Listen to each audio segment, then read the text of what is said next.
Hello everyone, today we discuss practice paper 50 for LT English. So guys, if you are preparing for UP LT grade English and visiting first time this channel, subscribe it so that you may get all the videos of this channel because it is very beneficial for all state TCT, PGT, LT, GIC, UGC exam. And now discuss practice paper 50. So first है यहाँ पर which theme is not prominent in the Bachelor of Art R.K. Narayan. ठीक है, कौन सी theme कौन सी theme bachelor of art में प्रोमिनेंट नहीं है आपको बतानी है. ठीक है, the bachelor of art is a very famous novel by R.K. Narayan.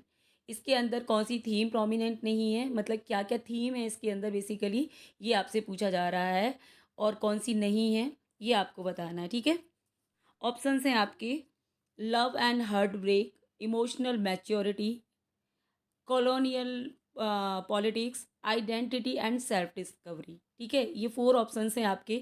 इनमें से आपको ये बताना है कि कौन सी इसमें थीम नहीं है. तो फर्स्ट जो ये थीम है यहाँ पर लव एंड हार्ट ब्रेक, तो ये आपको देखने को मिलती है क्योंकि आपको पता है कि फर्स्ट टाइम जो द इसका जो हीरो है इस नोवेल का बैचलर ऑफ आर्ट का चंद्रन, वो फर्स्ट टाइम मालती से प्यार करता है जो उसको सरयू नदी पर मिलती थी, मैंने बताया था. तो जब जब उसका हॉर्सोकोप उससे मिलाया जाता है, मतलब कुंडली, वो मांगलिक दोष के कारण उसकी शादी जो है मालती से हो नहीं पाती. तो यहाँ पर उसका हार्ट ब्रेक हो जाता है एक तरह से, क्योंकि शादी मतलब कैंसिल हो जाती है. जिसको वो चाहता था, जो मालती उसका पहला प्यार थी, वो उसे मिल नहीं पाता, तो वो एक तरह से मतलब टूट जाता है. एंड एस्ट्रोलॉजी यहाँ पर become the cause of his frustration and वो फाइनली सन्यासी बन जाता है. ठीक है, सन्यासी बनने का रीज़न यही था कि उसका दिल टूट जाता है और वो मतलब प्यार में वो फेल हो जाता है. सेकंड आपका यहाँ पे ऑप्शन है इमोशनल मैच्योरिटी. तो इमोशनल मैच्योरिटी की थीम भी आपको यहाँ पे देखने को मिलती है क्योंकि जब जब वो सन्यासी बन जाता है एंड वो वंडरिंग करता रहता है ना, 7-8 महीने घूमता है, फिर फाइनली वो फिर से अपने घर लौट के आता है क्योंकि उसको अकल आ जाती है, क्योंकि अब वो मैच्योर हो गया है. क्योंकि जो फर्स्ट प्यार होता है वो इन्फेचुएशन होता है, हमारा अट्रैक्शन होता है. ठीक है, वो कोई सीरियस नहीं होता है क्योंकि हम मतलब कम एज होने के कारण से हम ये समझ नहीं पाते हैं कि वो प्यार है या क्या है. तो फर्स्ट टाइम मालती के लिए जो उसको फील हो रहा था, वो चीज़ें, वो फीलिंग अब बदल जाती हैं एंड अब वो इमेच्योर हो जाता है ना, जब वो घर पे लौट के आता है. फिर कॉलोनियल पॉलिटिक्स है यहाँ पे. तो कॉलोनियल पॉलिटिक्स का कोई सीन नहीं है इस नोवेल के अंदर. ठीक है, आइडेंटिटी एंड सेल्फ डिस्कवरी, हाँ ये वाली थीम और आपको देखने को मिलती है क्योंकि जब वो फाइनली घर आता है एंड अपना जो नॉर्मल रूटीन वो फॉलो करने लग जाता है, क्योंकि अब उसके जो पेरेंट्स हैं उसके लिए मालती से भी अच्छी लड़की ढूंढ के ले आते हैं, सुशीला जिसका नाम है. और मतलब उसकी कुंडली भी उसके साथ मैच कर जाती है. वो मालती से ज़्यादा सुंदर भी है देखने में और मतलब बहुत अच्छी है, फैमिली भी उसकी अच्छी है. तो अब उसको मतलब जब वो इमोशनली जब मैच्योर हो चुका है, वो ये चीज़ समझ चुका है कि वो पहले गलत था. मतलब मालती, उसको ऐसा लग रहा था कि सब कुछ मेरा मालती और मालती के बिना मेरा नहीं चल पाएगा. वो चीज़ें अब वो रॉन्ग प्रूव हो जाती हैं. तो अब क्या है इसमें, फर्स्ट इसकी जो थीम है लव एंड हार्ट ब्रेक है. सेकंड इसमें इमोशनल मैच्योरिटी की थीम भी देखने को मिलती है. थर्ड इसमें आइडेंटिटी एंड सेल्फ डिस्कवरी मिलती है क्योंकि जब उसकी शादी हो जाती है सुशीला के साथ, तब वो ये चीज़ें समझ जाता है कि वो मतलब जब अपना नॉर्मल रूटीन में आ जाता है तो उसको अपनी आइडेंटिटी हो जाती है, अपनी सेल्फ डिस्कवरी उसको हो जाती है ना. तो इस तरीके से चंद्रन की ये कहानी है आपकी, द बैचलर ऑफ आर्ट, जो कि हिस्ट्री का स्टूडेंट है ना. R.K. नारायण का बहुत फेमस नोवेल है, आप लोग ध्यान रखना. कॉलोनियल पॉलिटिक्स इसकी थीम नहीं है. So C is the right answer. ठीक है, नेक्स्ट है यहाँ पर क्वेश्चन नंबर 2.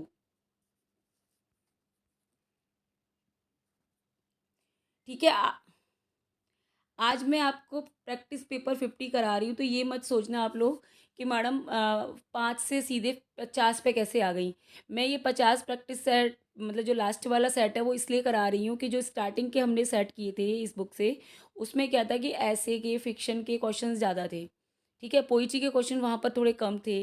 तो मैंने जब लास्ट वाले सेट देखे तो उसमें मुझे पोइट्री के क्वेश्चन ज़्यादा मतलब दिखे, तो मुझे लगा कि जो लास्ट में 1-2 सेट हैं वो आप लोगों को करा दूं, जिससे कि कुछ प्रैक्टिस हमारी पोइट्री के क्वेश्चंस की भी हो जाएगी. तो ये वाला जो सेट है जो 50 एंड लास्ट का 48 वगैरह, ये जो लास्ट वाले सेट हैं, इनमें आपको पोइट्स के क्वेश्चन ज़्यादा हैं, मतलब पोइट्री से ज़्यादा हैं क्वेश्चन. तो अगर पोइट्री की प्रैक्टिस करनी है तो आपको लास्ट के सेशन मतलब ठीक है आप करेंगे, अगर आपके पास बुक है तो. और अगर आप जैसे ऐसे फिक्शन वगैरह के मतलब करने हैं आपको, तो स्टार्टिंग में वो क्वेश्चन आपको ज़्यादा मिल जाएंगे। ओवरऑल बुक में पूरा कवर है, लेकिन अब 50 सेट तो हो नहीं सकते क्योंकि पेपर आ गया आपका, तो इसलिए मैंने लास्ट वाला सेट आज करा दिया है कि कुछ क्वेश्चंस इसके भी हमारे हो जाएंगे। ठीक है, अब हम करेंगे question number 2। So question number 2 है यहाँ पर, what broader theme does the grape of wrath by John Steinbeck convey.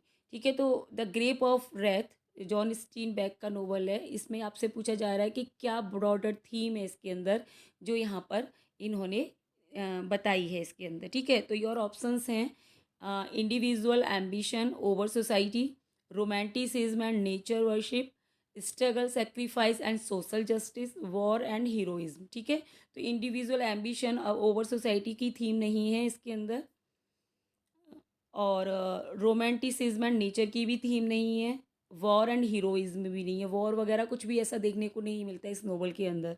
ठीक है, इसमें स्ट्रगल है, इस नोवेल के अंदर क्या है, स्ट्रगल है, सेक्रीफाइस है एंड सोशल जस्टिस आपको देखने को मिलेगा। सो C is the right answer. क्योंकि स्ट्रगल क्यों है इसमें, क्योंकि इसमें आपका जो 1930 का पीरियड है, 1930, ठीक है, जब आपका ये जो अमेरिका है या जो ग्रेट डिप्रेशन वहाँ पर, मतलब ग्रेट डिप्रेशन का दौर था, आर्थिक मंदी का दौर चल रहा था 1930 में। तो उस समय की जो सिचुएशन थी वो यहाँ पर जॉन स्टीनबैक ने कन्वे करने की कोशिश की है नोवेल के थ्रू। तो यहाँ पर क्या था कि जो डिप्रेशन आई, मतलब जो ग्रेट डिप्रेशन जो हुआ था, तो वो नेचुरल कैलामिटी की वजह से हुआ था। जो लोग वहाँ पर क्या कर रहे थे, पलायन कर रहे थे, एक जगह से दूसरी जगह शिफ्ट हो रहे थे। क्योंकि नेचुरल कैलामिटी में क्या होता है कि जब आपके यहाँ बाढ़, सूखा, ये चीज़ें आ जाती हैं, तो वहाँ जीवन मतलब सर्वाइव करना मुश्किल पड़ जाता है लोगों के लिए। तो यहाँ पर भी कुछ ऐसी दो फैमिली इन्होंने दिखाई है, जैसे जॉर्ड फैमिली मैंने बताया था आपको, है ना, जॉर्ड फैमिली है जिसमें पा जॉर्ड, माँ जॉर्ड और Tom Jord the main hero in the novel. ठीक है, ग्रेप ऑफ द रैथ में। और उसका फिर वो जॉन जॉर्ड इसका बड़ा भाई है, बहन है एक इसमें शेरॉन जॉर्ड, एंड एक एल जॉर्ड छोटा भाई, मतलब कुल मिला के जॉर्ड फैमिली है इसके अंदर। एक और विल्सन फैमिली है। तो कुछ फैमिलीज, मतलब दो फैमिली उन्होंने ली हैं, तो उनका स्ट्रगल दिखाया है, ये कैसे कैलामिटी की वजह से ये लोग पलायन कर जाते हैं और ये लोग कैलिफोर्निया में चले जाते हैं, मतलब माइग्रेट कर जाती है ये फैमिली। ठीक है, तो ये जो सेटिंग है इसकी पूछी जा सकती है आप लोगों से, ग्रेप ऑफ द रेथ की सेटिंग कहाँ है, तो कैलिफोर्निया में है। ठीक है, और ये जॉन स्टीनबैक हैं, एक अमेरिकन राइटर हैं। ये जो नोवेल है ये लिखा गया है आपका 1939 में। ठीक है, 1939 एंड 1940 में। फिर इस नोवेल के लिए इन्हें अवार्ड भी मिला है, तो ये ध्यान रखना आप लोग। ठीक है, पुलिट्जर भी मिला है, बुक अवार्ड भी मिला है, दो दो अवार्ड इस सिंगल नोवेल के लिए मिले हैं। बहुत ही इंपॉर्टेंट नोवेल है ये, जॉन स्टीनबैक का, अमेरिकन राइटर है। ओके, इतना सब कुछ आप लोग ध्यान रखना।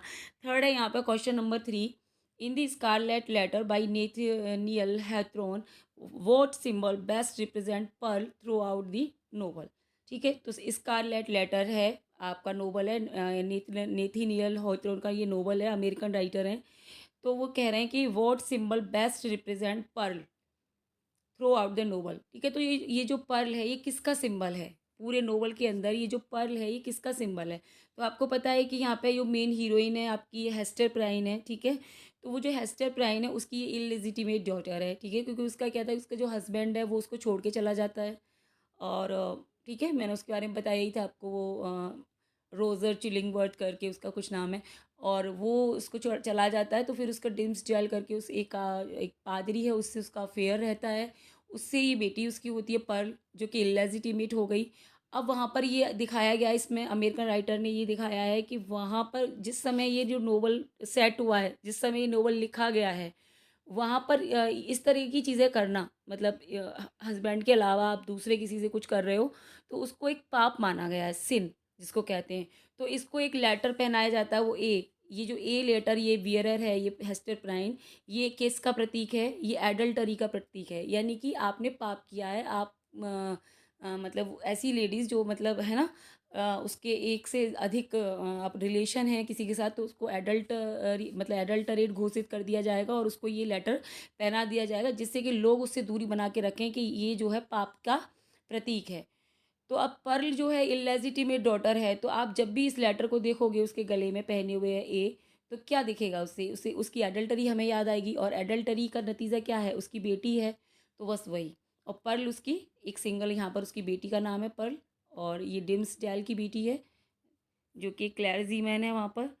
ठीक है, हेस्टर प्राइन मैंने आपको बता दिया मेन हीरोइन है इस नोवेल की। बाकी वो अपना ये भी क्वेश्चन आपसे आते हैं कि वो अपनी सर्वाइव कैसे करती है, तो वो निडिल वर्क के थ्रू अपना जीवन यापन करती है, क्योंकि हस्बैंड ने छोड़ दिया और जो जो प्रेमी था उसका वो पादरी ऐसी पोस्ट पे था कि वो चाहकर भी समाज में वो बता नहीं सकता था कि मैं इसका मतलब लवर हूँ।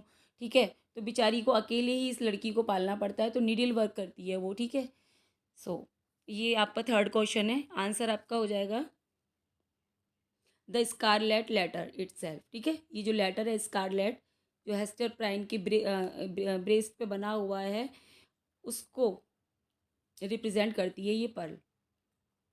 ठीक है, नेक्स्ट है question number 4। Which magazine listed Mrs Dalloway Virginia Woolf among the 100 best English language novel in 2005? ठीक है, तो ये मैगजीन किस मैगजीन में मिसिस डॉलोवे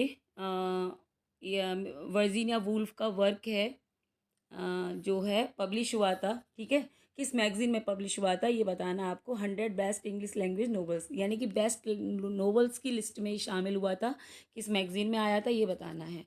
तो यहाँ पे ऑप्शन है आपके the new yorker, time magazine, the guardian, Harper. ठीक है, सो ये मिसिस डॉलोवे आपका ये पब्लिश हुआ था टाइम मैगजीन के अंदर। सो याद रखना मिसिस डॉलोवे वर्जीनिया वुल्फ का नोवेल है। ठीक है, जिसमें क्लैरिसा मैन हीरोइन है, मैंने बताया था आप लोगों को। ठीक है, so C is the right, B is the right answer, Time magazine. Next है 5। In the mayor of Casterbridge Hardy which quote best reflect Henchard tragic fate. ठीक है, तो मेयर ऑफ कास्टर ब्रिज आपको पता है very famous novel by Thomas Hardy, जिसमें कौन सा कोट है जो हेंचर्ड के ट्रेजिक फेट पर रिफ्लेक्ट होता है इस नोवेल के अंदर। ठीक है, तो आपको पता है कि ये हार्डी जो है, ये जो है आपका मेयर जो हेंचर्ड है, इसका आपको पता है स्टार्टिंग में हेयर ट्रूसर है, घास काटने वाला होता है, एंड बाद में फिर ये मेयर बन जाता है। तो इसमें ये दिखाया गया कि भाग्य कैसे बदलता है इंसान का। हमेशा इंसान एक जैसी सिचुएशन में नहीं रहता, आज वो रंग के कल राजा हो सकता है। अगर राजा है किसी को ये घमंड हो के भाई मैं राजा बन गया हूँ, तो ये मत सोचो कि आपका मतलब जो फेट है वो चेंज नहीं होगा, आप पल भर में रंग भी बन सकते हो, है ना। सो depend on Karma and depend और डेस्टिनी और फेट, ये सब चीज़ें यहाँ हार्डी ने दिखाई हैं। सो यहाँ पर कोट है, बहुत ही फेमस कोट है जो हेंचर्ड की लाइफ को रिफ्लेक्ट करता है। Happiness was but the occasional episode in a general drama of pain. बहुत ही फेमस कोट है ये इस नोवेल का, तो याद रखना इसको। ठीक है, ये शेक्सपियर का प्ले है मैकबेथ, वहाँ से इस तरीके से कॉपी किया है उन्होंने इस कोट को, शेक्सपियर के कोट से कॉपी किया है। मैकबेथ में शेक्सपियर ने बोला है, मतलब मैकबेथ बोलता है फाइनल एक्ट में, सीन में, life is but A walking shadow. So similar बिल्कुल वैसे ही इसको कॉपी किया उन्होंने। हैप्पीनेस वॉज, यहाँ पे हैप्पीनेस वॉज का है, वहाँ पे शेक्सपियर ने बोला है लाइफ इज़। ठीक है, तो ये, और कभी कभी इसमें फिगर ऑफ स्पीच भी पूछा जाता है, तो बता देना मेटाफर है। नेक्स्ट है यहाँ पे क्वेश्चन नंबर 6।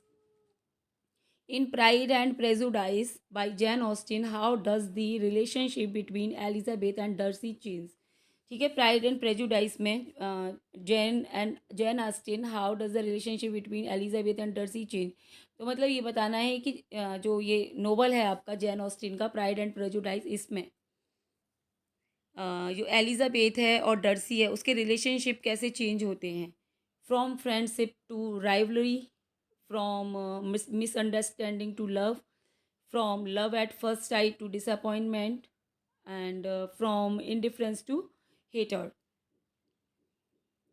ठीक है, so from misunderstanding to love, starting में उन लोगों को बीच में मतलब मिसअंडरस्टैंडिंग होती है, लेकिन मतलब बाद में वो मिसअंडरस्टैंडिंग क्लियर हो जाती है और वो एक दूसरे से वो मतलब जो गलत फहमी जो थी वो प्यार में तब्दील हो जाती है। ये एलिजाबेथ इस नोवेल की हीरोइन है और डर्सी हीरो हो गया एक तरह से। ठीक है, और एलिजाबेथ आपकी ये भी आता है कि कौन से नंबर की डॉटर है, तो आपको पता है ये बेनेट फैमिली में 5 डॉटर हैं जो मतलब इनकी शादी नहीं हुई है। सबसे बड़ी जैन है, याद रखना। सेकंड नंबर वाली आपकी एलिजाबेथ है, मतलब जो कि हीरोइन है इस नोवेल की।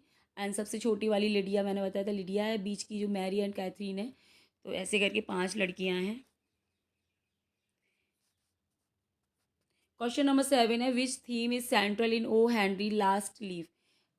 ओ हेनरी का वर्क है लास्ट लीव, उसकी सेंट्रल थीम बतानी है आपको। ठीक है, ग्रीड एंड बिट्रेयल क्या है इसमें, लालच है, धोखा है, hope and sacrifice, war and peace युद्ध है, फेम एंड फॉर्चून, ठीक है। तो फेम एंड फॉर्चून नहीं है, वार और पीस भी नहीं है इसके अंदर, ना ग्रीड है ना बिट्रेल है। इसके अंदर जो मेन इसकी थीम है सेंट्रल, वो है होप एंड सेक्रीफाइस, ठीक है।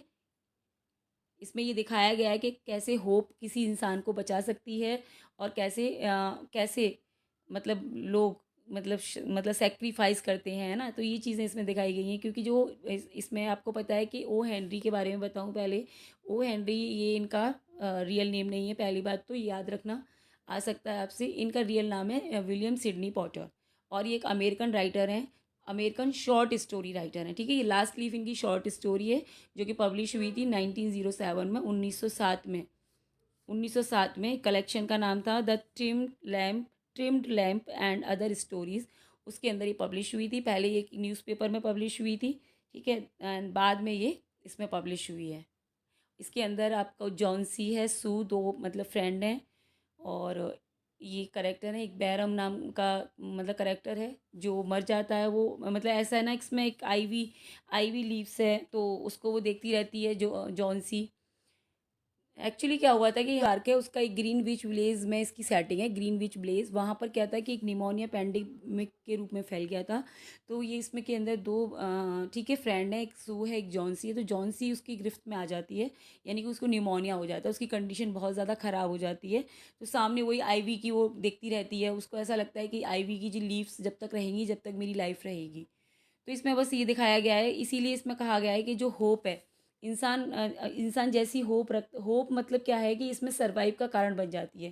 क्योंकि उसको ये लगने लगता है कि जब तक ये लीव्स हैं तब तक मैं ज़िंदा रहूँगी, तो लीव्स उस पर रहती हैं तो वो रहती है, ठीक है। अब उसके ऊपर एक एक लास्ट लीव रह जाती है, तो बाद में उसको पता चलता है उसकी फ्रेंड को कि ये जो लास्ट लीफ है इसकी, अगर ये गिर जाएगी, ये ऐसा सोच रही है कि ये गिर जाएगी तो मैं भी चली जाऊँगी यहाँ से, ठीक है। तो वो जाके वो जो आर्टिस्ट नीचे रहता है बैरम को जाके ये बता देती है कि ऐसे ऐसे वो सोच रही है। तो वो बैरम क्या करता है कि रात भर दीवार पर एक पेंट, वही सेम सिमिलर वो जो लीफ है उसको पेंट करता है। तो इसमें वो जो बैरम का जो करेक्टर है आपका बैरम दिखाया गया है, वो एक सेक्रीफाइस का यहाँ पे प्रतीक है, क्योंकि वो रात भर बेचारा अपनी जान की परवाह ना करते हुए, अपनी हालत मतलब अपनी हेल्थ की परवाह नहीं करता, बारिश में बेचारा तूफान में वो लीफ को बनाता रहता है, और फाइनली वो लीफ क्रिएट वहाँ पे कर देता है। और अगले दिन जब जॉनसी उसको देखती है कि अरे लीफ तो गई ही नहीं, तो उसको लगा कि अब मैं सर्वाइव कर जाऊँगी, मतलब अब मैं बच जाऊँगी, मैं मरूँगी नहीं। तो फिर वो एकदम से नॉर्मल हो जाती है, उसकी जो मतलब जो उसका जो हेल्थ थी उसमें एकदम से इम्प्रूवमेंट आ जाता है। तो कहने का मतलब ये है कि जो होप होती है इंसान को, वो जीने की वजह बन जाती है। Hope can save our life, है ना, हमारे जीवन को होप बचा सकती है। तो भी कहते हैं ना कि आशा मतलब ये उम्मीद, कहते हैं ना दुनिया उम्मीद पर कायम है।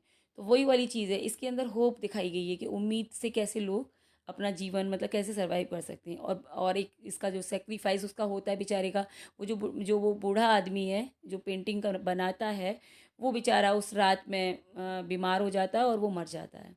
तो उसका सेक्रीफाइस हो गया और इसकी होप ने मतलब इसने लाइफ बचा ली। और एक इसमें फ्रेंडशिप की थीम और है, ठीक है। तो बी आपका आंसर हो जाएगा। नेक्स्ट है question number 8, what is the significance of the Tagore song संग eight the end of the farewell party Anita Desai, ठीक है। फेयरवेल पार्टी वर्क है अनीता देसाई का, याद रखना ये। क्या सिग्निफिकेंस है टैगोर के सॉन्ग का, आपको ये बताना है, ठीक है। इनके वर्क, अनीता देसाई के वर्क द फेयरवेल पार्टी में, it celebrate youth and joy, it mourn death, it symbolise departure and loss, it praises Beena's hospitality, ठीक है। So it symbolise departure and loss. Okay, so C is the right answer, C correct हो जाएगा।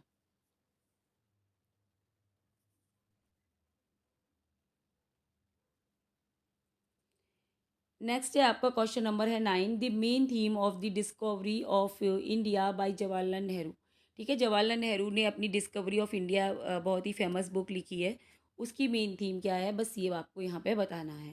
तो political campaign of Congress, biography of Indian leaders, a cultural historical, ठीक है, cultural मतलब सांस्कृतिक, ऐतिहासिक and philosophical survey of India. Philosophical मतलब दार्शनिक, तो यहाँ पर कहने का मतलब है सांस्कृतिक, आपका ऐतिहासिक और दार्शनिक सर्वे ऑफ इंडिया। इसमें उन्होंने मतलब इसकी मेन थीम है, इसमें इंडिया का सर्वे उन्होंने किया है, भारत की खोज की है, ठीक है, भारत एक खोज।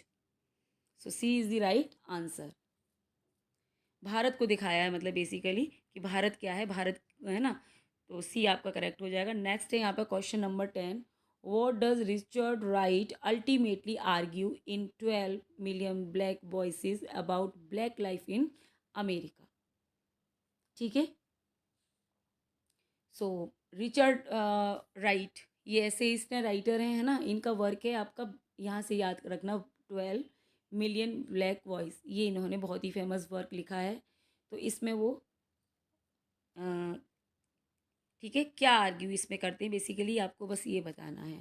तो it is isolated from global struggle, it mirrors the universal human struggle for dignity and freedom, it is primarily a story और defeat, it is religious journey. तो इसमें उन्होंने ये दिखाया है, मतलब ये एक तरह से उनका जो वर्क है 12 मिलियन ब्लैक वॉइसेस,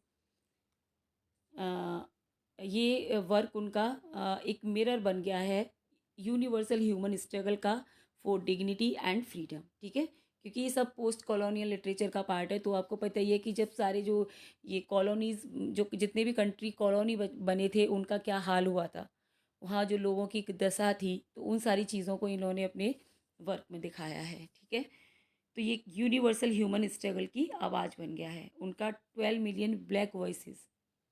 ठीक है, 12 मिलियन जो अमेरिकन ब्लैक अमेरिकन्स हैं, उनकी जो आवाज़ है वो एक यूनिवर्सल ह्यूमन स्ट्रगल, सबकी आवाज़ बन गई है। 11 है the central theme of in defence of ignorance is, in defence of ignorance की सेंट्रल थीम क्या है, ignorance is dangerous, ignorance is bliss, human knowledge is limited but wisdom lies beyond act. तो इसकी जो सेंट्रल थीम है वो है human knowledge. ठीक है, in defence of ignorance, A G Gardner का बहुत फेमस ऐसे, ध्यान रखना, C is the correct answer, human knowledge is limited. ठीक है, but wisdom lies beyond act. 12 है which literary quality of E V Lucas is most visible in tight corners. तो E V Lucas का famous work है tight corner, इसमें कौन सी quality है उनकी जो दिखाई देती है, ये बताना है। ट्रेजेडी एंड ग्लूम, ठीक है, लाइटनेस, ह्यूमर एंड आयरनी, और फिर ये है सिम्बोलिज्म एंड एलेगरी, एपिक ग्रांजो। तो इसके अंदर जो उनकी ये लिटरेरी क्वालिटी जो दिखाई देती है ईवी लूका की, वो है लाइटनेस, मतलब लाइटनेस, ह्यूमर एंड आयरनी। इसका यूज़ उन्होंने अपने इसमें किया है वर्क में, टाइट कॉर्नर। 13 है the pathos in dream children a reverie by Charles Lamb come chiefly from. ठीक है, तो ये जो ड्रीम चिल्ड्रन है चार्ल्स लैम्ब का, ये एक पैथोटिक वर्क है उनका, है ना। Charles Lamb comes chiefly from, तो ये क्यों पैथोटिक माना गया है, ये आपको बताना है। ठीक है, लैम्ब्स पुअर्टी, उनकी गरीबी, lamb's unrealised hope of family life, his quarrel with collar is his political difference. ठीक है, तो lamb unrealised hope of family. ठीक है, इस ड्रीम चिल्ड्रन एक्चुअली क्या है कि एक रेवरी है, एक रेवरी का मतलब होता है दिन में देखा गया सपना। ठीक है, जब आदमी दिन में बैठे बैठे सपना देखता है, उसका मतलब होता है रेवरी। और ड्रीम चिल्ड्रन मतलब सपने में वो देखते हैं अपने बच्चों को, कि उनकी शादी है, उनके बच्चे हैं, उन बच्चों को वो कहानियाँ सुना रहे हैं। तो ड्रीम चिल्ड्रन मतलब काल्पनिक बच्चे हैं। वो सपने में, मतलब जैसा वो महसूस करते थे, होता है ना कि आदमी जो महसूस करता है वही उसको उसके सपने में दिखाई देता है, जो वो सोचता है। तो वही है, वो ये चाहते थे कि उनकी शादी हो, उनके बच्चे हों, है ना, लेकिन उनके जो लव अफेयर थे एलिस के साथ, वो कभी सक्सेस नहीं हो पाए थे, शादी हुई नहीं थी, उसने किसी और से शादी कर ली थी, फिर ये बैचलर ही रह गए पूरी लाइफ, है ना। तो वो वही है, तो ये सपना देखते हैं, उसमें इन्होंने अपने बच्चों को देखा है, जो ड्रीम चिल्ड्रन है। तो वो वो दिखाता है lamb's unrealised hope of family life, मतलब अनरियलाइज होप, फैमिली लाइफ वो जीना चाहते थे, वो मतलब वो मिली नहीं उनको, है ना, शादी हुई नहीं, बैचलर थे वो, तो जिस जिस लाइफ को वो जीना चाहते थे उसको वो रियलाइज़ नहीं कर पाए, मतलब उसको एक्सपीरियंस नहीं कर पाए। So B is the right answer. अब देखो इतना टाइम है नहीं है, बाकी मैंने जो चार्ल्स लैम्ब का ये है ड्रीम चिल्ड्रन, ये पूरा टेक्स्ट मैंने पढ़ाया था, मैंने इसका पूरा वीडियो बनाया था और लाइन बाई लाइन पढ़ाया था। अब इतना टाइम नहीं कि आप उसको पढ़ लो। नेक्स्ट है 14, what is the overall purpose of steels the Spectator. ठीक है,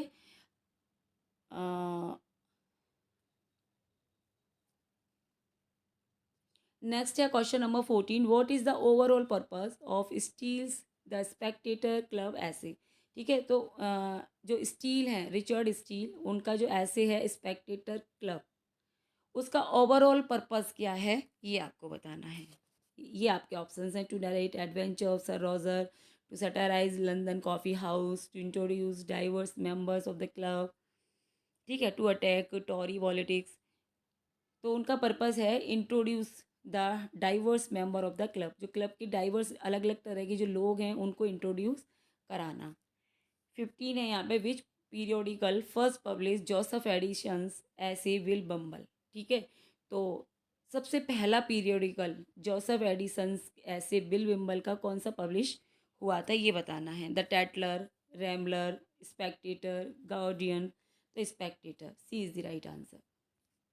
16 है यहाँ पे, according to of truth Francis Bacon the final judgement of God upon man will be based on wealth and power, faith and truthfulness, charity and mercy, knowledge and wisdom।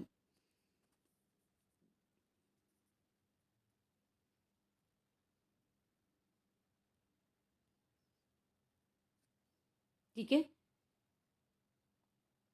So of truth आपको पता है ऐसे है इनका Francis bacon का। तो Francis bacon के अनुसार ये जो ऑफ ट्रूथ ऐसे है उनमें उन्होंने कहा है कि जो फाइनल जजमेंट है गॉड का मैन के ऊपर, वो फेथ और ट्रूथफुलनेस यानी कि विश्वास और सच्चाई के ऊपर आधारित होता है। So C is the right answer. 17 है, which theme is central to Girish Karnad Hayavadana. Girish Karnad का वर्क है हे वंदना, उसकी सेंट्रल थीम बतानी है, ठीक है। थीम वगैरह आ जाती है एग्जाम में, वेल्थ और एंड पावर। तो याद रखना इसकी जो सेंट्रल थीम है वो है identity, incompleteness and human nature, ठीक है। ये इसकी मेन थीम है। So B is the right answer. Next है 18, what is the ultimate message of Arthur Miller's All My Sons regarding moral responsibility, ठीक है। अपने ऑल माई सन्स के थ्रू जो आर्थर मिलर हैं उन्होंने क्या मैसेज दिया है, ठीक है। ये आपके ऑप्शंस हैं। Success and wealth are the ultimate goal in life, family loyalty always excuses wrongdoing, ethical choices have consequence and ignoring them harm everyone, ignorance of wrongdoing absolve guilt, ठीक है। तो यहाँ पर जो मैसेज दिया है उन्होंने वो सी वाला आपका करेक्ट हो जाएगा। उन्होंने कहा ethical choices have consequence and ignoring them harm everyone, यानी कि जो एथिकल वैल्यूज़ हैं, ठीक है, उनका इम्पोर्टेंस उन्होंने दिखाया है कि आप एथिकल वैल्यूज़ को जब इग्नोर करते हो तो वो सबको हार्म पहुंचाती हैं, हार्म एवरीवन, नुकसान पहुंचाती हैं ऐसी चीज़ें। 19 है यहाँ पे, over over racing message of use in O'Neill the Harry app is that, ठीक है। तो इस वाले जो ये जो प्ले है आपका यूज इन ओनेल, ओनेल ये वाला जो प्ले है ओनेल का द हैरी ऐप, इसका मैसेज आपको बताना है क्या है, ठीक है। तो सबसे पहले आप ये तो ध्यान रखना कि जो ओनेल है इनको 4 टाइम पुलिट्ज़र मिला था, ठीक है। और जैसे फ्रोस्ट को मिला है पोइट्री में, ऐसे ही यहाँ पे ये ड्रामाटिस्ट हैं अमेरिकन, इनको 4 टाइम पुलिट्ज़र मिला है। तो इसका मैसेज आपको बताना है, love conquers all, industrialization can strip humanity and social identity, revenge restore dignity, wealth ensure happiness. तो बी सही हो जाएगा आपका, industrialisation can strip humanity.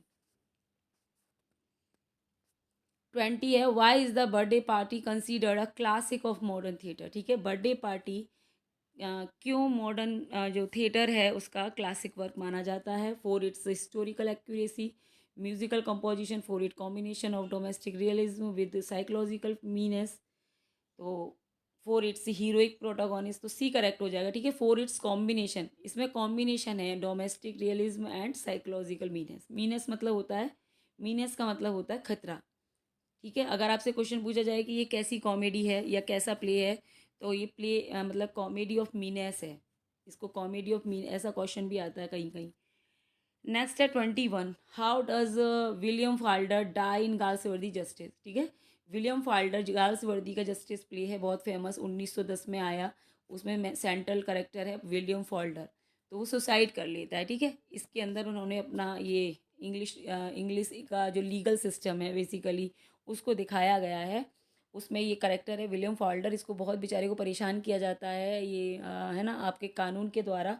So finally बेचारा परेशान होके सुसाइड कर लेता है, ठीक है। So C is the right answer. 22 है, which character in Arms and the Man ultimately represent the new kind of hero in Shaw view? तो arms and the man George Bernard Shaw का है नाटक है ना, इसके अंदर कौन ये करेक्टर है, कौन सा करेक्टर है जो नए नए टाइप का हीरो है, ठीक है, न्यू काइंड ऑफ हीरो। तो Major Sergius, Captain Bluntschli, Nicola Raina, तो ये करेक्टर हैं इसके, ये ध्यान रखना आप लोग, मेजर सर्जियस, निकोला राइना, ये सब कहाँ आते हैं, आर्म एंड द मैन में। तो कैप्टन ब्लंटसली क्या है, a new kind of hero in Shaw view, so B is the right answer. 23 का है which event leads Antony to finally attempt suicide in all for love, ठीक है, तो कौन सी इवेंट है जिसकी वजह से एंटनी फाइनली क्या कर लेता है, सुसाइड कर लेता है, all for love. All for love आपको पता ही है ना, 1678 1678 में ये पब्लिश हुआ है, जॉन ड्राइडन का वर्क है ऑल फॉर लव, एक ब्लैंक ट्रेजेडी, ठीक है, शेक्सपियर के एंटोनियो क्लोपेट्रा को इसमें उन्होंने रिवर्क करा है। तो कौन सी इवेंट है जिसकी वजह से ही सुसाइड कर लेता है, Caesar victory, false news of Cleopatra death, betrayal by Dolabella, Ventidius leaving Egypt, तो बी वाला करेक्ट हो जाएगा, ठीक है, false news of Cleopatra death. Cleopatra है ना, इसको छोड़कर वहाँ से भाग आती है, तो फिर क्लोपेट्रा को ये लगता है ना कि अब एंटनी गुस्सा करेगा, तो अपनी मेड से झूठ, मतलब अपने नौकर से झूठ मूठ को कहलवा देती है कि क्लोपेट्रा ने आत्महत्या कर ली है, क्लोपेट्रा की डेथ हो गई है, ऐसी खबर ये इसको मिलती है एंटनी को। एंटोनी बर्दाश्त नहीं कर पाता है क्योंकि क्लोपेट्रा से बहुत प्यार करता था, तो ये क्या करता है, ये सुसाइड कर लेता है ना। लेकिन जब ये क्लोपेट्रा को ये बात पता चलती है कि एंटोनी ने ये सुन के सुसाइड कर लिया है, फिर अल्टीमेटली वो भी सुसाइड कर लेती है, तो ऐसे करके ये दोनों लवर्स, मतलब दोनों जो पेयर हैं ये दोनों मर जाते हैं, Antony and Cleopatra at the end of the play, so B is the right answer, ठीक है, false news of Cleopatra death. 24 है यहाँ पे, what inscription from Ben Jonson letter writing applies to man every man in his humour. Every man in his humour में Ben Jonson की मतलब जो letter writing है वो अप्लाइज होती है। ऑप्शंस हैं comedy sport with follies not with crime, hath an enemy called ignorance, hang सोरो केयर किल, ये सारा ये वाला करेक्ट हो जाएगा, कॉमेडी स्पोर्ट विद फॉलीज, ठीक है, जो कॉमेडी है उसमें क्या होती है, छोटी छोटी फॉलीज होती हैं, गलतियाँ होती हैं, नॉट विद क्राइम। नेक्स्ट है 25, in the merchant of Venice 1596 which central idea is highlighted in the final resolution, ठीक है, मर्चेंट ऑफ वेनिस के अंदर, ये merchant of Venice very famous tragicomedy by William Shakespeare came in 1596, ठीक है, 1596 में ये पब्लिश हुई। इसका सेंट्रल आइडिया क्या है ये आपको बताना है। तो the triumph of wealth over poverty गलत है, मर्सी फॉरगिवनेस, ठीक है, तो इसका जो सेंट्रल जो हाईलाइट मतलब जो सेंट्रल आइडिया है इसका वो है मर्सी, मर्सी याद रखना आप लोग, ठीक है, mercy forgiveness and the power of love, so B is the right answer. 26 है, in 12th night or what you will who speak the play final lines, ठीक है, 12th night or what you will में जो play की final lines हैं वो कौन बोलता है ये आपको बताना, और सिनो वाइला फेस्टे मॉलवोलियो, ठीक है, सो ये सभी करेक्टर हैं इस नाटक के अंदर। Feste Feste speak the final lines of the play, so C is the right answer.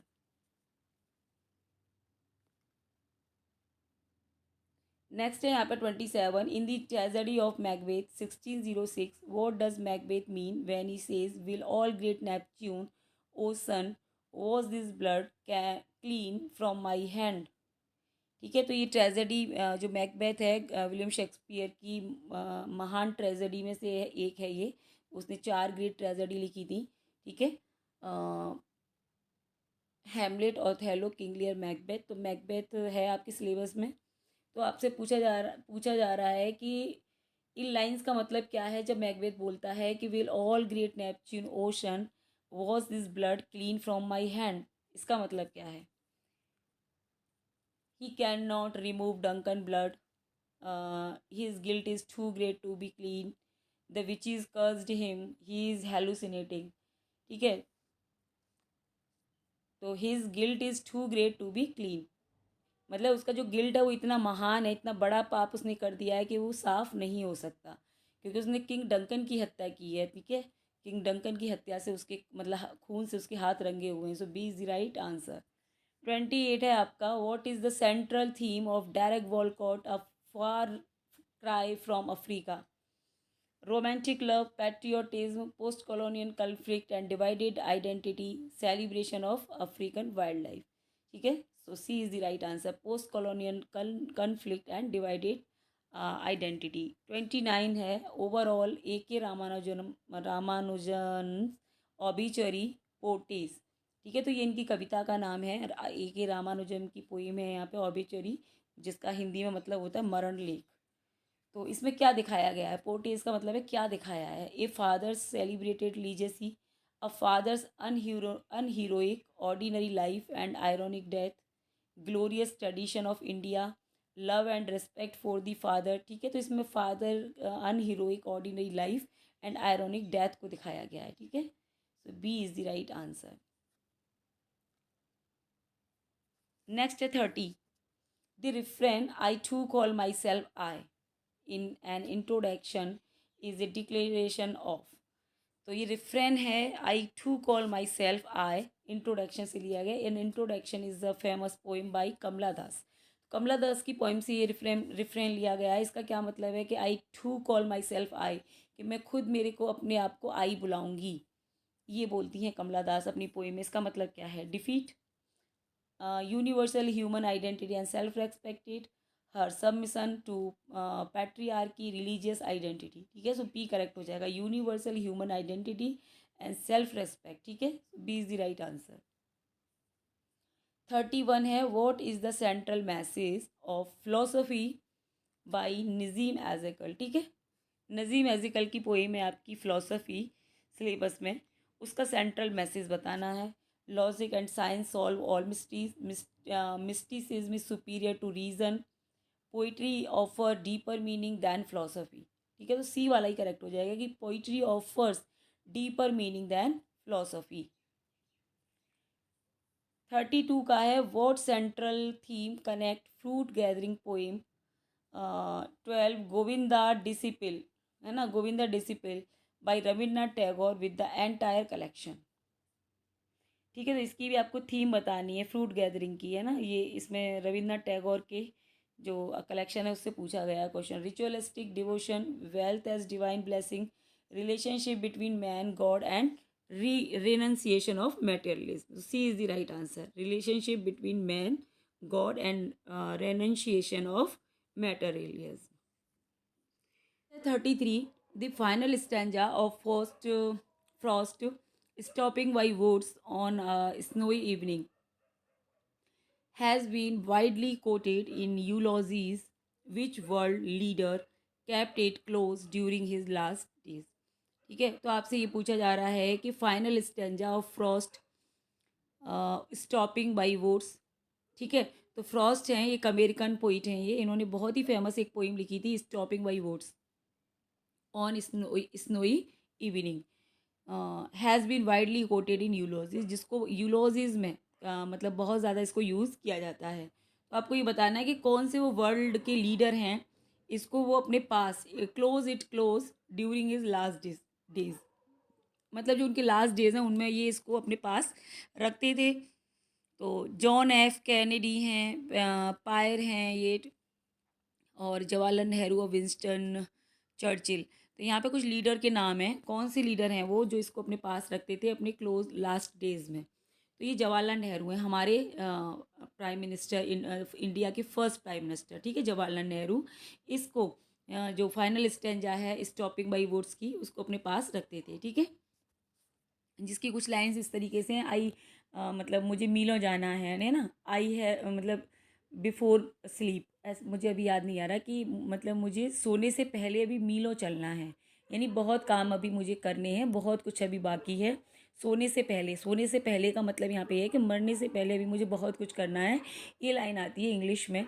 तो उसकी मुझे अभी डायरेक्ट प्रोनाउंसिएशन अभी मतलब लाइन याद नहीं आ रही, तो मैं इसलिए नहीं बता रही, लेकिन बहुत फेमस पोइम है ये उनकी, और ये क्वेश्चन भी मतलब कई सारे एग्जाम में पूछा गया है, तो याद रखना इसको। ठीक है, स्टॉपिंग बाई वुड्स। नेक्स्ट है 34, why has success is counted sweetest.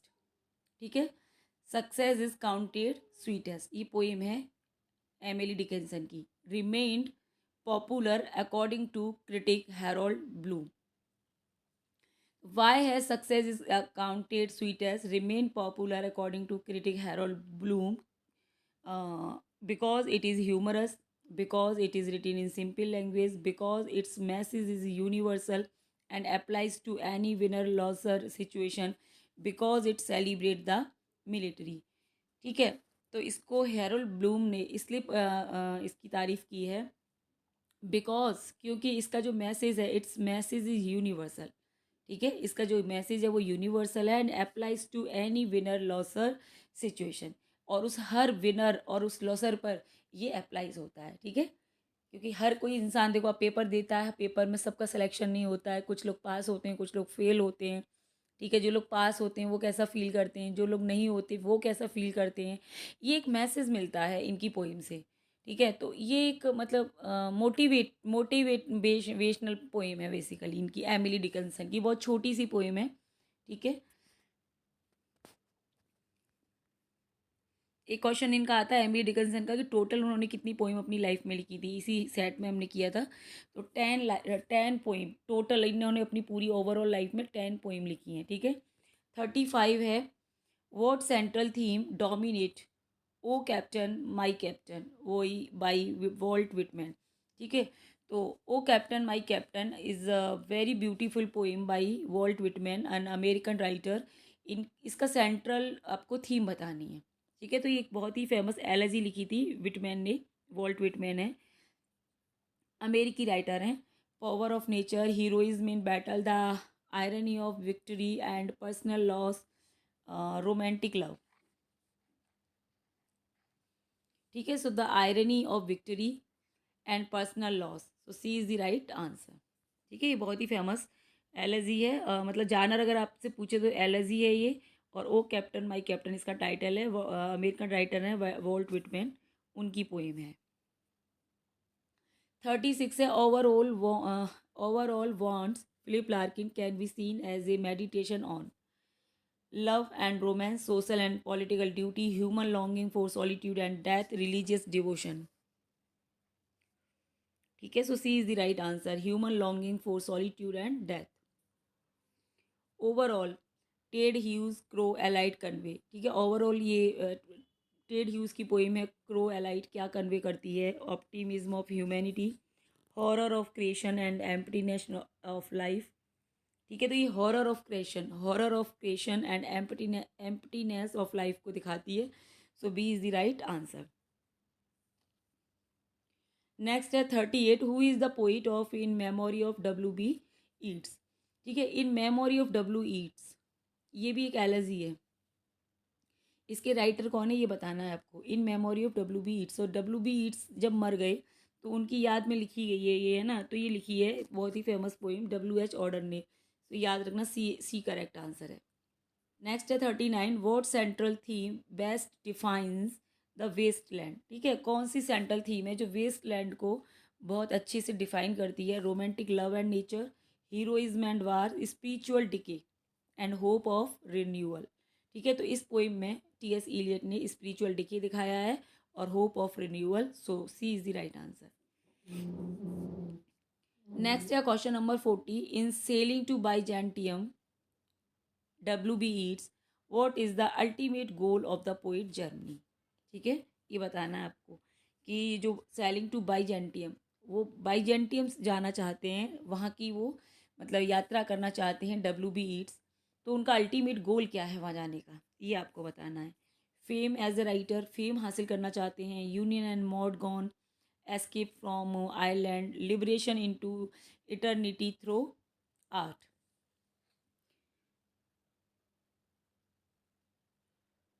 ठीक है, सो डी करेक्ट हो जाएगा, liberation into eternity through art, so D is the right answer. 41 है आपका, which literary form best describe memorial verses Matthew Arnold. ठीक है, तो इन्होंने एक पोइम लिखी है मेमोरियल वर्सेस, अब उसकी फॉर्म क्या है, ये आपको बतानी है। एपिक है, एलिजी है, ऑड है, ड्रामेटिक मोनोलॉग है, क्या है। ठीक है, तो मेमोरियल वर्सेस देखो मेमोरी में लिखी गई है ये। ठीक है, तो ये एक एलिजी है, ये याद रखना है ना। इसमें दो तीन पोइट हैं, उनके मरने के बाद उनको उन्होंने अपनी इस एलिजी में मेमोराइज किया है। So B is the right answer. 42 है आपका, which central theme best summarise Prospice. Prospice की सेंट्रल थीम बेसिकली आपको यहाँ पे बतानी है, जो उसको उसको अच्छे से बता एक्सप्लेन करती है। The fear of the unknown, the power of wealth, courage in facing death and hope of reunion, the tragedy of loss. ठीक है, करेज इन फेसिंग डेथ, ठीक है, डेथ को फेस करने का जो करेज है, and hope of reunion, and reunion मतलब एक होने की जो होप है। C is the right answer. Next है 43, the famous closing line, to strive, to seek, to find and not to yield expresses. ठीक है, तो बहुत ही फेमस लाइन है, ये याद रखना आप। टेनिसन की बहुत फेमस पोइम है यूलिसिस। ठीक है, यूलिसिस की बहुत फेमस लाइन है। लास्ट में बोलता है कि to strive, to seek, to find and not to yield, कि कभी भी अपने आप को गिव अप मत करो। स्ट्राइव करो, सीक मतलब प्राप्त करो, खोजो, सर्च करो, तलाश करो, पर कभी झुको मत, है ना। तो ये दिखाती है एक डोमिटेबल ह्यूमन स्पिरिट एंड परसिवरेंस। ठीक है, इनडोमिटेबल ह्यूमन स्पिरिट को दिखाती है ये लाइन, और परसिवरेंस को दिखाती है। बहुत ही मोटिवेशनल लाइन है ये यूलिसिस की।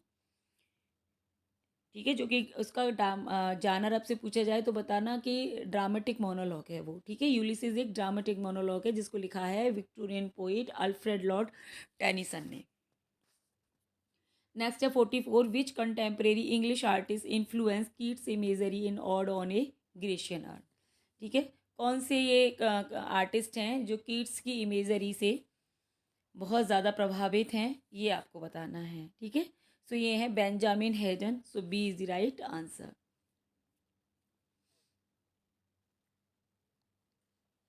नेक्स्ट है आपका 45, what is the central theme. Central theme पूछी गई है यहाँ पे भी, पर्सी बैसी सैली और टू द वेस्ट विंड। ठीक है, और टू द वेस्ट विंड की जो सेंट्रल थीम है वो क्या है, वो आपको बताना है। ठीक है, तो बहुत फेमस पोइम है वैसी सैली, पर्सी वैसी सैली की और टू द वेस्ट विंड। ठीक है, जिसमें वो पश्चिमी हवा को संबोधित करते हैं। इसकी थीम है द पावर ऑफ नेचर, है ना। इसकी जो थीम है वो है पावर ऑफ नेचर, है ना, प्रकृति की शक्ति as a force for destruction and renewal. यानी कि जो नेचर की फोर्स है, नेचर की जो शक्ति है, उसको दिखाया है कि वो कैसे मतलब विनाशकारी है और कैसे आपके लिए हितकारी है, ये सब बताया है। 46 है, in Wordsworth Tintern Abbey what does he say, क्या कहते हैं वो, about his youthful response to cataract and mountains. ठीक है, तो टिंटन अभी में वर्ड्सवर्थ क्या कहते हैं अपने यूथफुल जो रेस्पॉन्स है अपना, मतलब क्या था जब वो पहले टिंटन नबी में आए थे घूमने, वो यहाँ पे वो बताते हैं। ठीक है, so they were source of spiritual wisdom, they haunted him like a passion. ठीक है, तो यहाँ पर वो ये झरने की बात है, कैटरैक्ट ये झरना है। ठीक है, ये झरने की जो आवाज़ें थी, तो जब वो अपने यूथ में आए थे तो उनमें वो एक मतलब एक पैसन की तरह वो एक उनको हॉन्ट करती थी, मतलब जवानी की बात कर रहे हैं वो, है ना। क्योंकि ये यहाँ पे टिंटर अभी में उन्होंने कई बार विजिट किया है, ये सेकंड विजिट है उनकी। पहले वो अपने 1793 में आए थे ना, और अभी 1798 की बात हो रही है। तो 1798 में आए हैं 5 साल बाद, तो वो काफ़ी मैच्योर हो गए हैं, तो वो तब की बात कर रहे हैं। So they haunted him like a passion. So B is the right answer. 47 है, what does the epitaph in Thomas Gray elegy written in a country churchyard reveal about the poet. ठीक है, सो ये जो एपिटैफ है Thomas Gray का elegy written country churchyard में, क्या reveal करता है पोइट के बारे में। ठीक है, ये आपके ऑप्शन हैं यहाँ पे। बी वाला करेक्ट हो जाएगा, he was humble sincere and marked by melancholy. ठीक है, और elegy written in country churchyard बहुत फेमस पोइम है इनकी। ये पब्लिश इनको ये है ना, इसको लिखने में इनको 7 साल लग गए थे, ये ध्यान रखना 7 साल। ठीक है, 1742 में इन्होंने इसे लिखना स्टार्ट किया था, है ना, और 1750 में ये कंप्लीट हो गई थी, और 1751 में इसको उन्होंने पब्लिश करवाया था। और उस समय ये स्टॉक पेज में मतलब सेंट गाइल चर्च के पास ही रह रहे थे, तो इस उसमें एक स्टॉक पेज वहाँ पर वो है, चर्च है ना। तो चर्च यार्ड में बैठकर इन्होंने इसको इस पोइम को वहाँ पे कंपोज किया है। और पब्लिश का मतलब पब्लिशिंग ईयर मैंने बता दिया इसका। बाकी ये भी याद रखना कि जो elegy written country church yard है, ये इसका ओरिजिनल टाइटल नहीं था। इसका जो स्टार्टिंग में टाइटल था वो था स्टेंजा रोट, ऐसे था, stanza wrote in country church yard, ये ओरिजिनल था। लेकिन फिर उन्होंने अपनी फ्रेंड के सजेशन हॉरेस वॉलपॉल हैं, उन्होंने कहा था कि ये वाला ज़्यादा ठीक रहेगा, तो फिर उन्होंने elegy written country churchyard कर लिया था। So B is the right answer, ये याद रखना। नेक्स्ट है 48, the main technique that defines the rape of the lock canto first Pope is. ठीक है, तो जो मेन टेक्निक है इसकी पोइम की वो क्या है? Metaphysical conceit, mock epic style, gothic symbolism, romantic imagination. तो आपको पता है मोक एपिक स्टाइल मतलब मोक एपिक पोइम है ये। ठीक है, so B is the right answer. ठीक है, और ये 2 बार पब्लिश हुई थी। इनकी जो फर्स्ट वर्जन इनका आया था वो 1712 में आया था, तब ये 2 कैंटो में थी। और फिर ये 1714 में दोबारा पब्लिश हुई है, 1714 में, तब इसके अंदर 5 कैंटो थे। ठीक है, मोक हेरोइक पोइम है। और ये जो है आपके पॉप, ये एक न्यू क्लासिकल पोइट हैं। ठीक है, 18th सेंचुरी से बिलोंग करते हैं, ये भी ध्यान रखना। 49 है, what tone best describe the canonization by John done?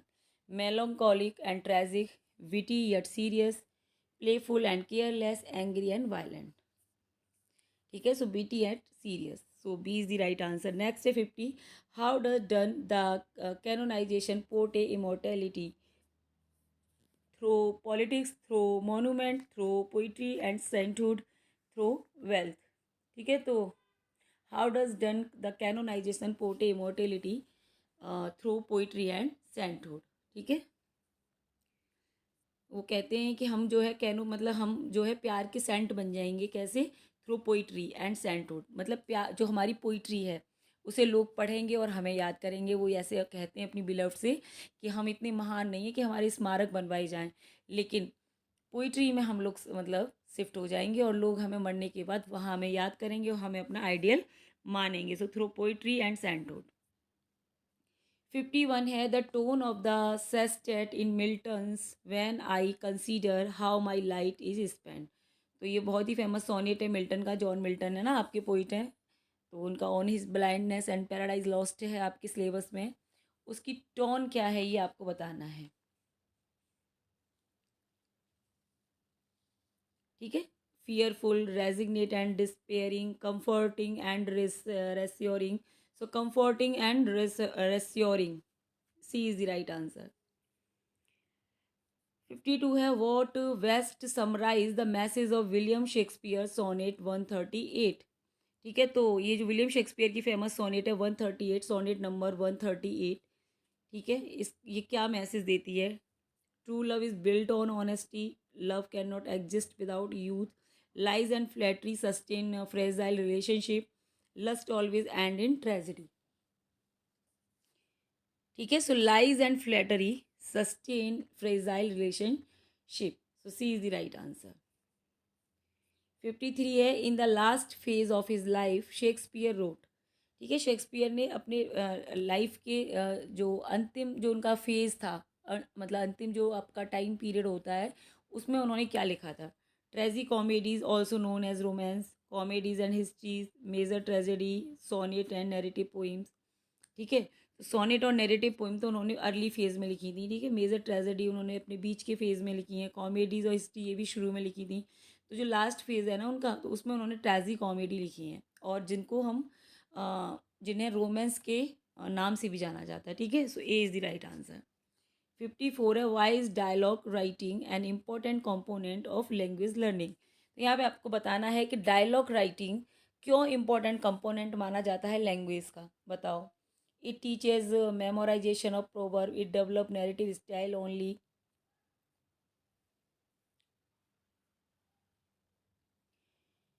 It helps learner practice real life communication and expression. ठीक है, तो ये लर्नर्स जो होते हैं उनकी हेल्प करता है रियल लाइफ में प्रैक्टिस, मतलब बोलने की प्रैक्टिस में और कम्युनिकेशन करने में हेल्प करता है ये। ठीक है, जो आपका डायलॉग राइटिंग है।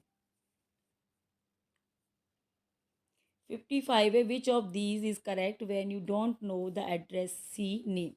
तो इसमें से कौन सा करेक्ट होगा, मतलब आप क्या उनके लिए सैल्यूटेशन लिखोगे, मतलब है ना, जब आपको उस एड्रेसी का नाम नहीं पता है। Dear respected friend, dear sir madam, dear pal, dear कली, क्या लिखोगे? तो जब आपको एड्रेसी का नाम नहीं पता है ना, तो आप लिखोगे डियर सर और मैडम। ठीक है, सर और मैडम करके हम एड्रेस करेंगे। 56 बताना है आपको। In the down train has arrived.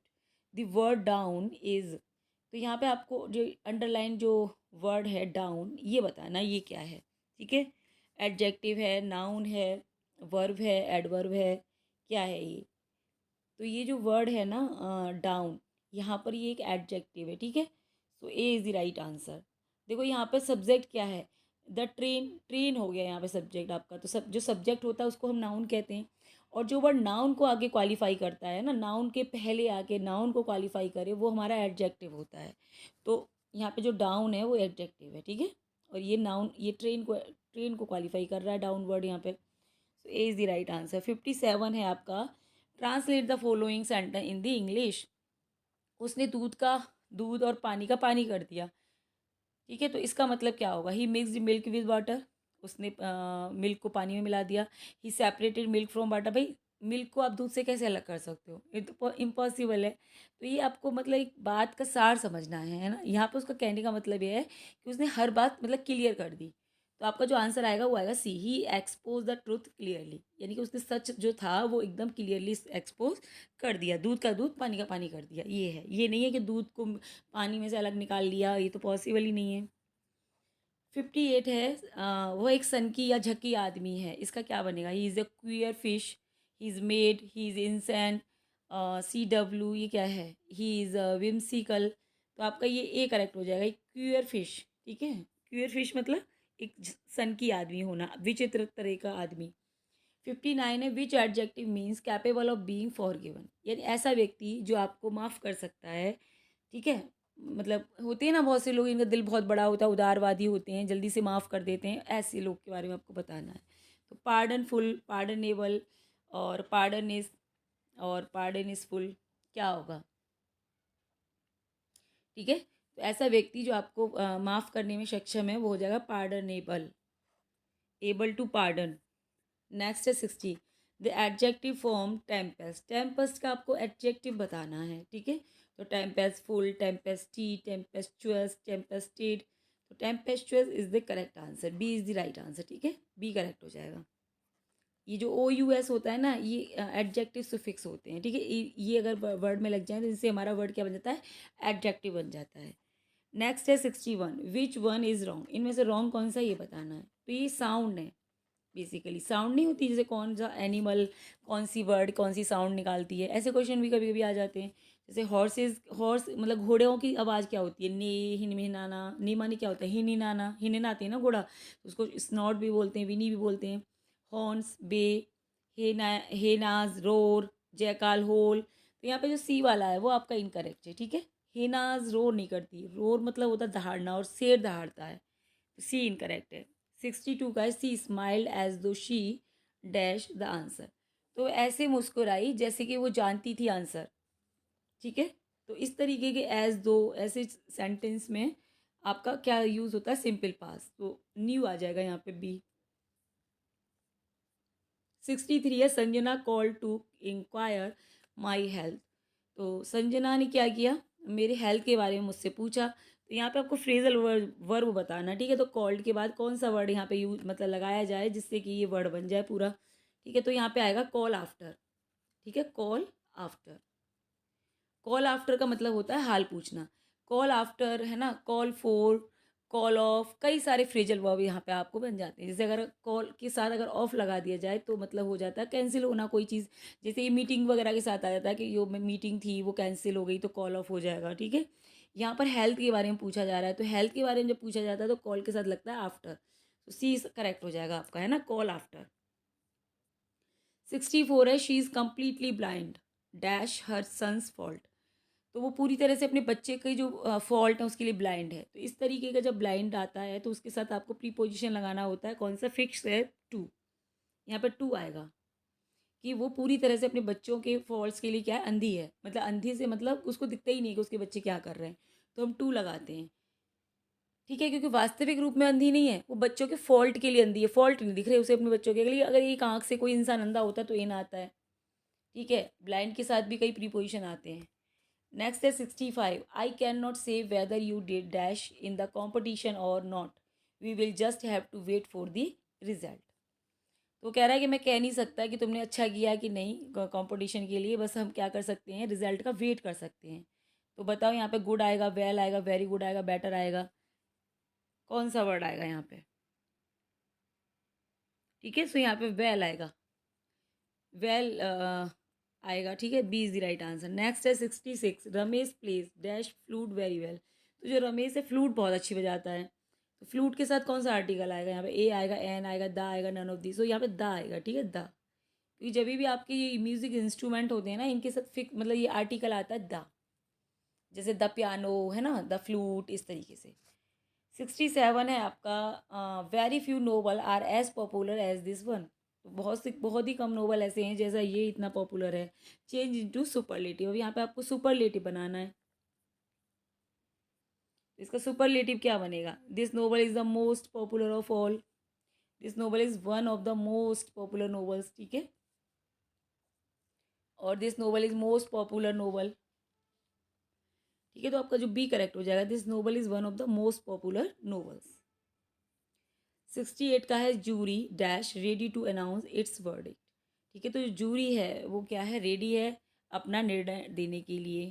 ठीक है, तो जब जूरी को आप एज ए सिंगल एंटिटी में दिखाते हो तो आप सिंगल वर्ब लगाते हो, है ना, इज। और आप इसको अगर सेपरेट दिखाते हो तो आप प्लूरल वर्ब लगाते हो। तो जूरी के साथ कहने का मतलब ये है कि दोनों वर्ब आ सकती हैं, आपकी इज भी आ सकती है, आपकी आर भी आ सकती है, डिपेंड करता है कि आप क्या दिखा रहे हो। ठीक है, तो the jury is ready to announce its verdict, तो यहाँ पे इज आएगा, है ना, इज करेक्ट हो जाएगा।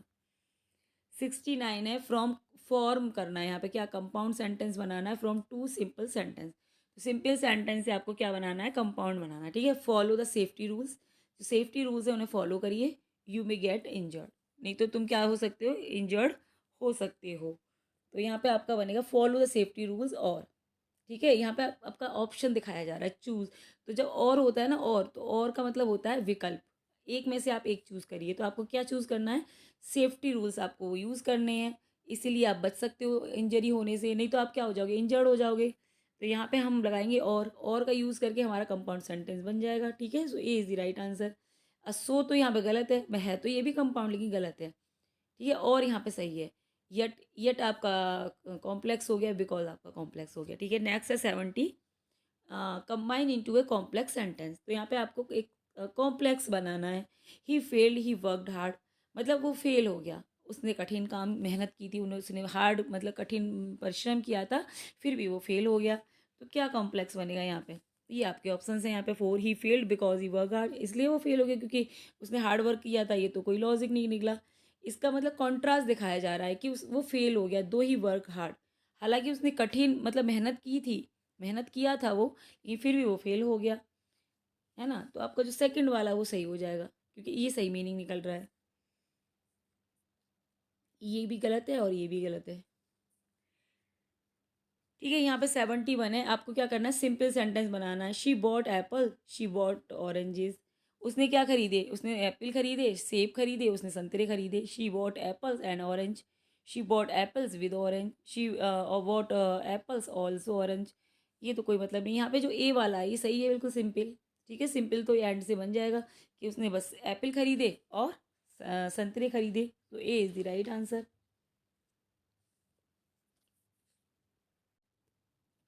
नेक्स्ट है 72, करेक्ट सिंथेसिस, है ना, सिंपल सेंटेंस।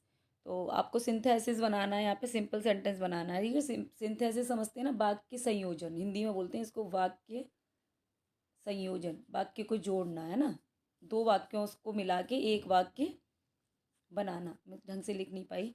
वाक्य संयोजन इसको बोलते हैं। सिंथेसिस में क्या होता है, दो अलग अलग मतलब दो सिंपल सेंटेंस को मिलाकर आप एक कॉम्प्लेक्स बनाते हो, एक कंपाउंड बनाते हो, ये बनाते हो, ये होता है ना।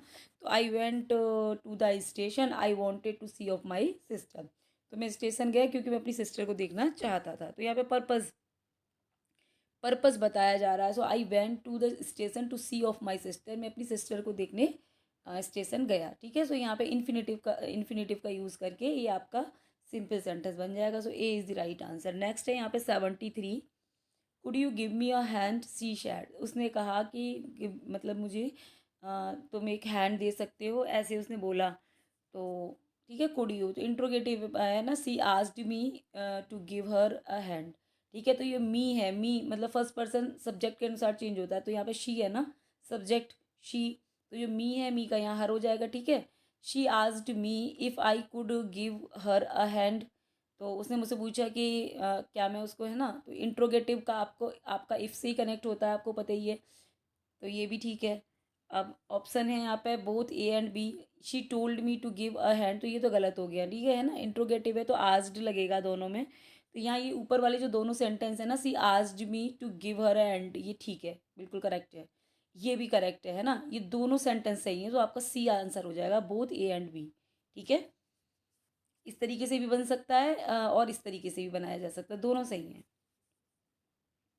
74 है आपका, which sentence is correct in passive voice for the passenger can buy their ticket from counter number 8।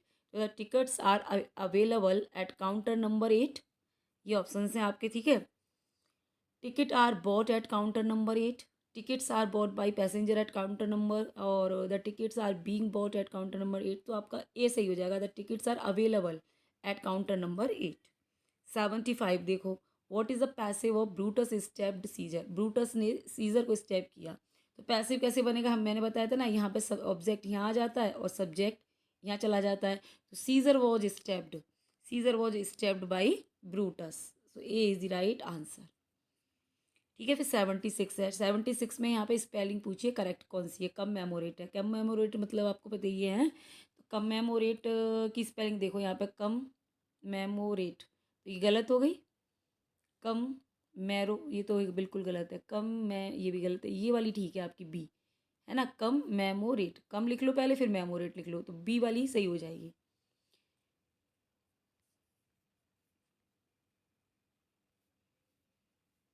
फिर 77 देखो, 77 है आपका, come here right now sad father. Father ने कहा, अब यहाँ पे पंचुएशन आपको देखनी है ना, कौन से में सही है।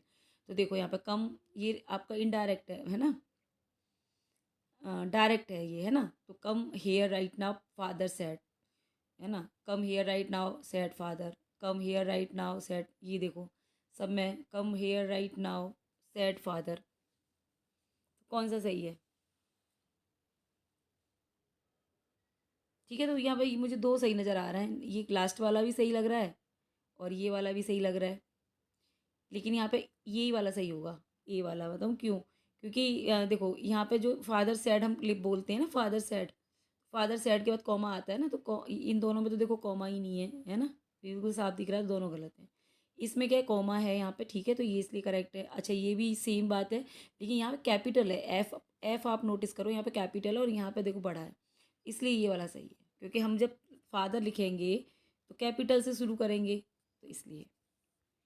78 देखो, to have clean hand means, इसका मतलब क्या है, टू हैव क्लीन हैंड, इसका मतलब होता है इनोसेंट होना, निर्दोष होना, तो ए आपका सही है।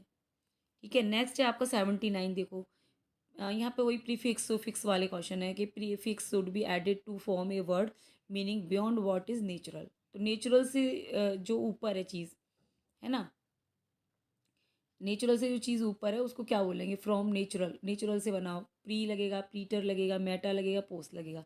ठीक है, तो बुक में जो आंसर दे रखा है, फिर बच्चे बोलते हैं कि आप बुक का बताओ, कुछ बोलते हैं आपको जो सही लगे। तो मेरे को यहाँ पे देखो, मेरे को तो सी प्री सही लग रहा है, लेकिन बुक में ये दे रखा है। अब आप इसको अपने अकॉर्डिंग देख लेना कि क्या सही है, प्रीटर सही है या प्री सही है। मुझे तो प्री सही लग रहा है ना, और प्रीटर दे रखा है यहाँ पे, है ना, आपके अकॉर्डिंग देख लेना आपको क्या लग रहा है। 80 में यहाँ भी मुझे कुछ गलत सा लग रहा है, जैसे विच प्रीफिक्स है यहाँ पर, should be added to form a word meaning half God.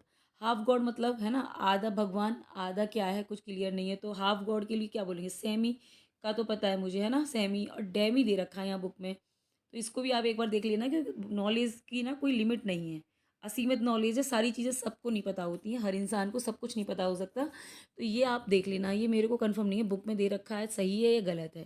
ठीक है, गॉड हाफ गॉड को क्या डेमी गॉड बोलते हैं। नेक्स्ट है 81, टू हैव क्लीन हैंड, तो इसका तो वही है, ये रिपीट हो गया क्वेश्चन, टू बी इनोसेंट है ना, निर्दोष होना। फ्लैश एंड ब्लड, यहाँ पे ईडियम है, तो यहाँ पे देखो 4 ऑप्शन है, ह्यूमन नेचर, फैमिली टाइज, तो फ्लश एंड ब्लड इसका क्या मतलब होता है, ये लोग आप लोग मुझे कमेंट करके बताना, इसमें तो कोई आंसर वगैरह इसका दे नहीं रखा, ठीक, इन कमेंट बॉक्स।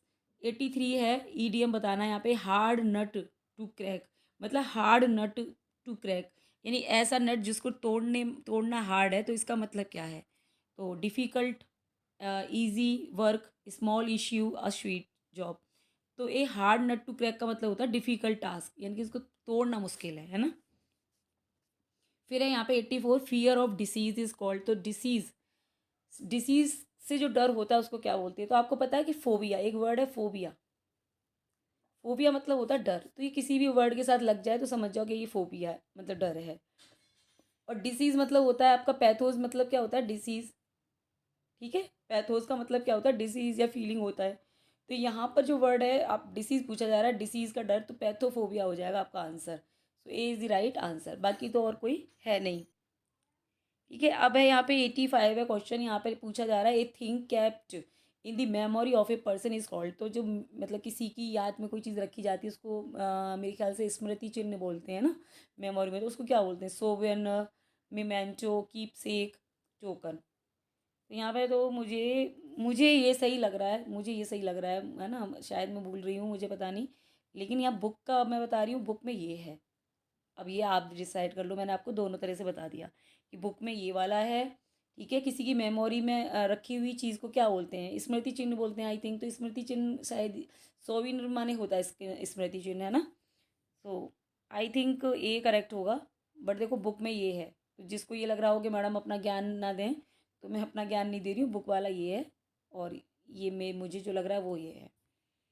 86 है, हारमनी मतलब सामंजस्य है ना, हारमनी, तो इसका एंटोनियम बताना, तो एंटोनियम क्या होता है, जस्ट उल्टा होता है सिनोनियम का है ना, सिनोनियम और एंटोनियम, तो यहाँ हारमनी मतलब सामंजस्य बैठाना है, तो पीस तो शांति हो गई, एग्रीमेंट समझौता हो गया, यूनिटी में एकता हो गई, डिस्कॉर्ड माने होता है झगड़ा, तो यही हो जाएगा इसका ऑपोजिट एंटोनियम, तो बी आंसर हो जाएगा। एक्सटेसी माने में आपको पता है आनंद होता है, चूज एंटोनियम, तो एंटोनियम बताना है, तो आनंद का उल्टा क्या होगा, कष्ट हो जाएगा, पीड़ा हो जाएगी, तो है ना, ब्लिश, जॉय, एगोनी, डिलाइट, तो एगोनी माने क्या होता है पीड़ा, तो डी हो जाएगा।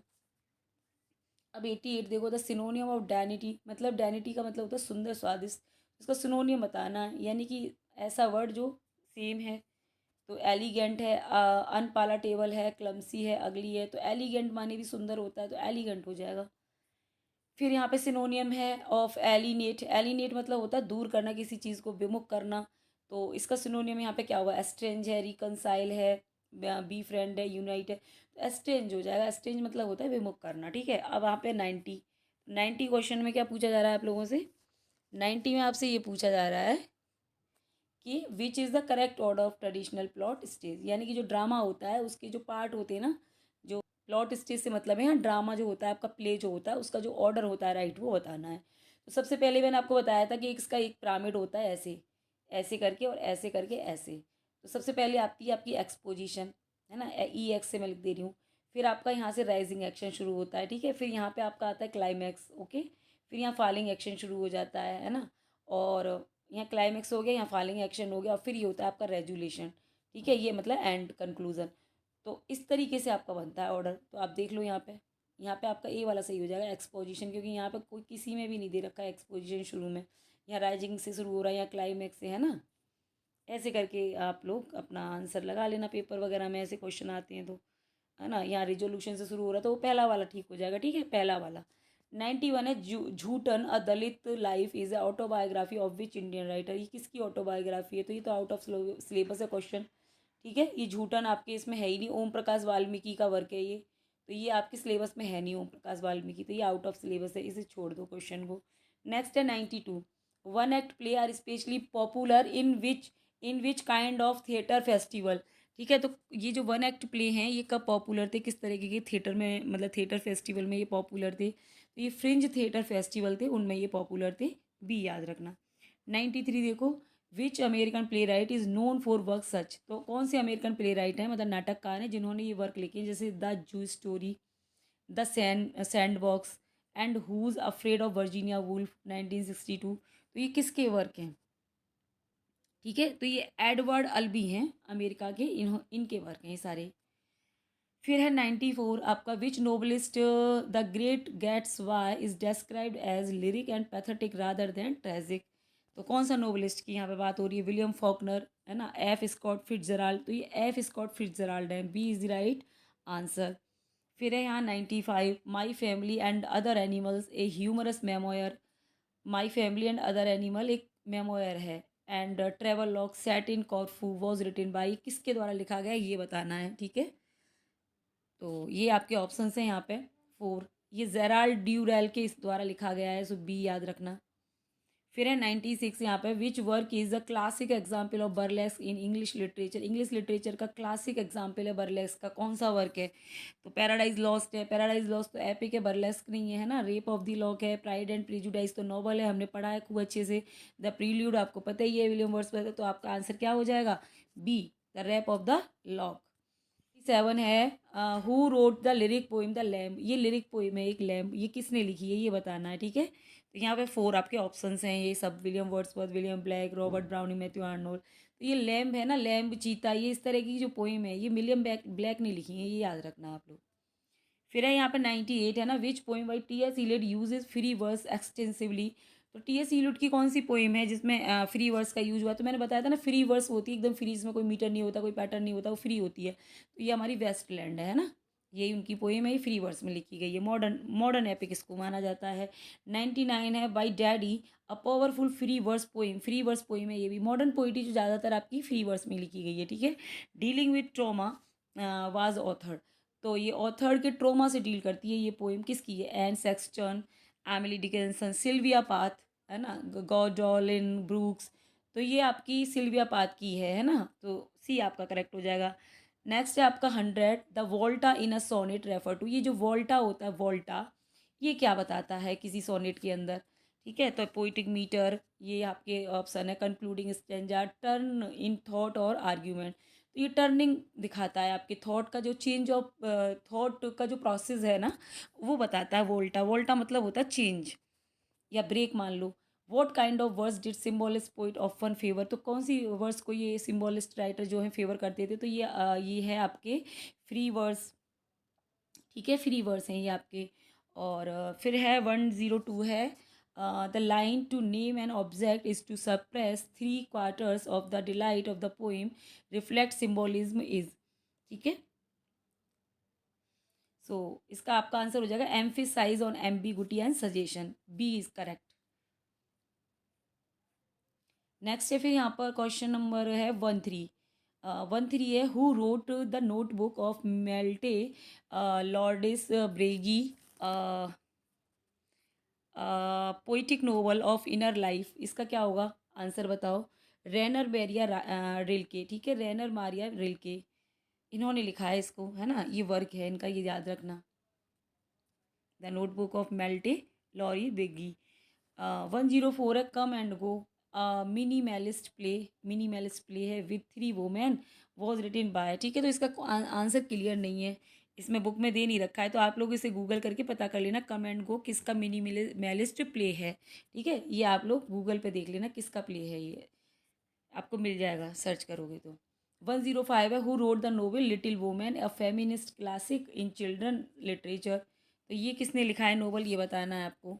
105, ठीक है, तो ये लुइजा मे एल्कॉट का वर्क है। ठीक है, so A is the right answer.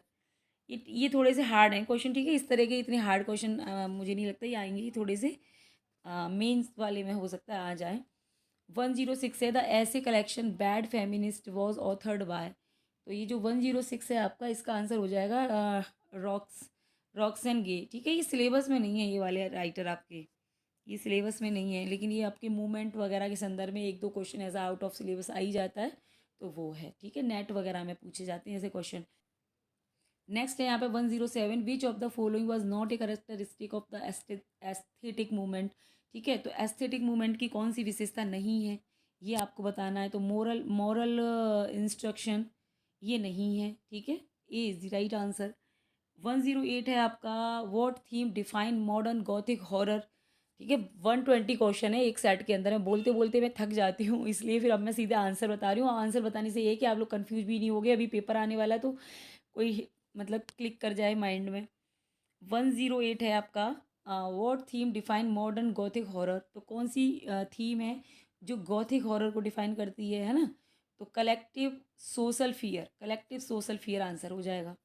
19 है, 109, what was the religious outcome of the 30 years war.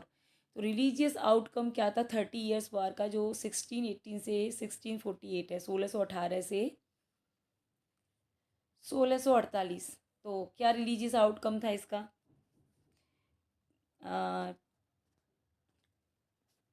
ठीक है, Protestantism was further entrenched in Europe. तो डी करेक्ट आंसर हो जाएगा।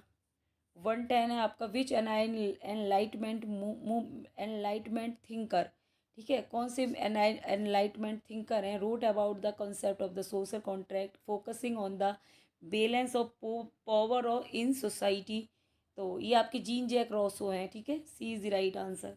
Who wrote the importance of being earnest, ये किसका work है ये बताना है आपको, ठीक है। तो ये जो इम्पोर्टेंस ऑफ बीइंग अर्नेस्ट है ये ऑस्कर वाइल्ड का है, ठीक है। Oscar Wilde wrote the importance of being earnest. फिर 112 है, which of the following modernist author is known for his philosophical approach और to time and consciousness especially influencing modernist novelist.